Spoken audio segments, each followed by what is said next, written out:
ka ba dyan? Meron bakit? Pera mo ako, may magic ako sa'yo. Nice. Bakit? Oo. Tignan mo tati, tignan mo ito ng mabuti. Oo, ikaw lang.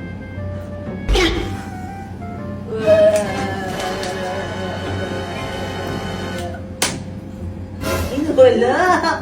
Nasaan? Alam mo kung saan napunta? Saan? Ayun, no? Oh, ang galing! I-attend ka ako. Sige, kaya. Ako din may magic sa'yo. May magic ako sa'yo. Kita mo to. Kita mo to. Mawawala dito. Wow!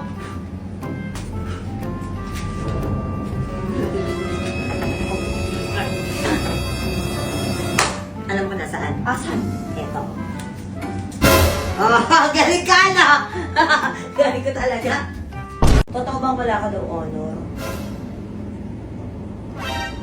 Sagot! Wala. Ano nangyayari sa'yo? Bakit dati naman na-honor ka? Siguro, hindi ka kasi nag-aaral ng mabuti, kaya gano'n. Di ba? Ganun yun eh. Ginawa ko na ba atin lahat ng best ko eh. Kaya nga, kung ginawa mo nga, edi sana, may honor ka. Ibig sabihin, hindi mo ginawa yung best mo, ha? Kasi nga, nitong nakakaraan, madalas nakaputok sa cellphone. Nag-ML hanggang madaling araw. Tapos pakiramdam ko pa, nababarkada. Ang pinakamaganda, kunin mo yung cellphone. Akin na.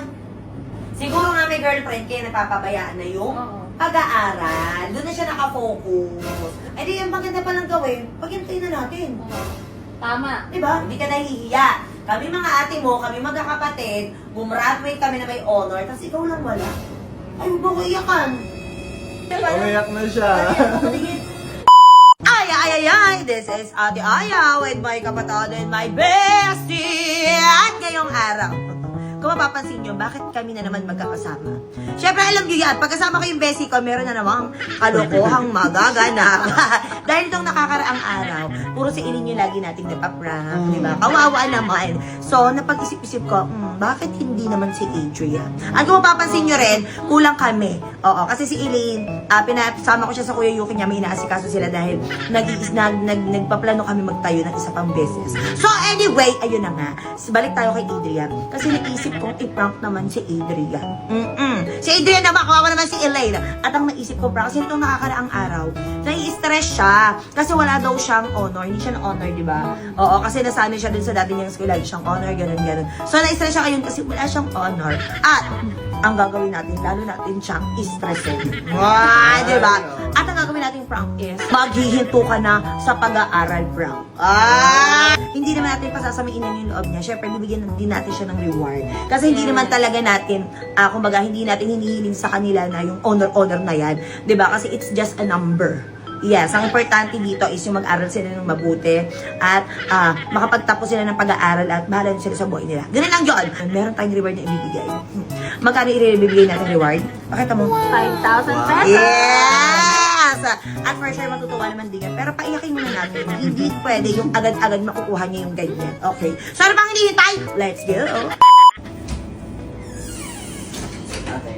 Kanina pa kita pinatawag, hindi mo ka lang nagpunta. Upo ka dito. May tatanong ako sa'yo. Umitay. Totoo bang wala ka daw honor? Ha?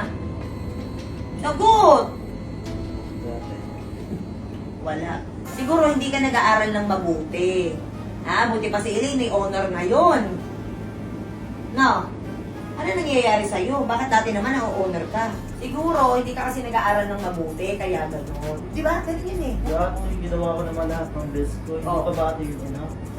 Adrian, kung ginawa mo yung best mo, edi sana may honor ka. Oo. Tama ko mali? Tama. Ginawa ko naman atin lahat ng best ko eh. Kaya nga, kung ginawa mo nga, edi sana may honor ka. Ibig sabihin, hindi mo ginawa yung best mo.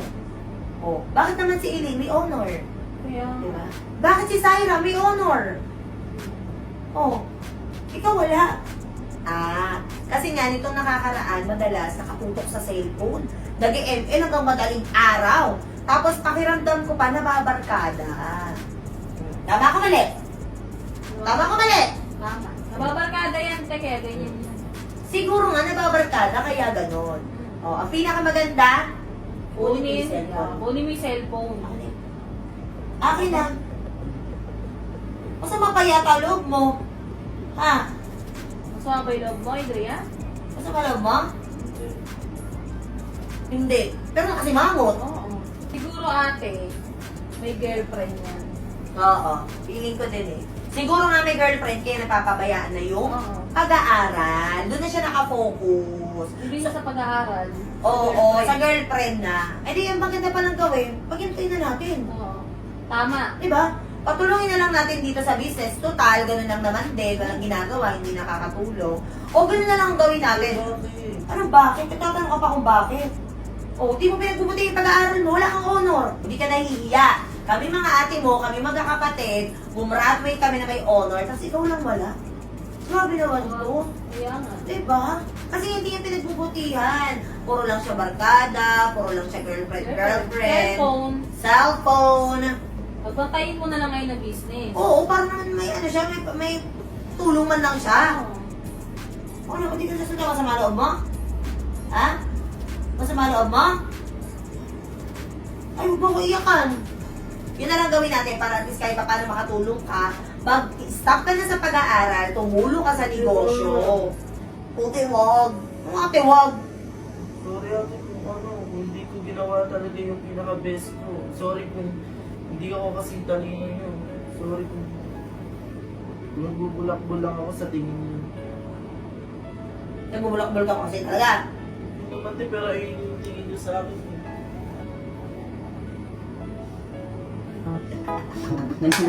Joke lang. Joke lang. Joke lang. Ay, yung kaya kayo wala Pero syempre, hindi na, ito na masasabi. Ano na ba? Umiyak na siya. Ay, shoot na boy! Pero syempre, hindi naman ganun yun. Lagi ko sinasabi sa inyo, di ba? May honor kayo o wala, walang problema. Yun ang importante is nag-aaral kayo. Dahil swerte kayo dahil meron kayo itong kaakal. Di ba, Bessie? Tama ko? Yes. O, at syempre dahil dyan. Kasi itong nakakaraang araw, napapansin ko malungkot. Dahil Oo hindi nga nga. daw siya yung honor, nasanay siya na meron siyang honor, ganito, ganyan. Buti ko pang bilan ng medal para lang magkaano siya. Diba?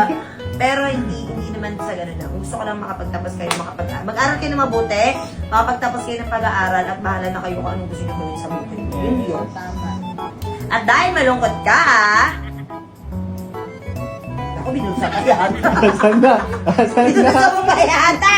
Dahil Ay. meron kang 5,000 pesos. Ilibre mo yung girlfriend mo, ilibre mo, pati mga friends mo. Ay! Ay, Thank you ate! sarap bawiin eh. Basta mag-aral ka na mabuti ha. Hindi naman importante kung may honor kayo o wala. Wala namang problema yon. Basta importante, pasa naman kahit papano. Huwag naman yung bagsak na bagsak. Ha? Kung kailangan naman kahit papano pasado at the same time, nga tulad na sinabi ko kanina, walang problema yan. Mag-aral kayo, makapagtapos kayo. Okay na yan, masaya na kami magkakapatid. Kaming mga ate. Thank you, te. Plastic.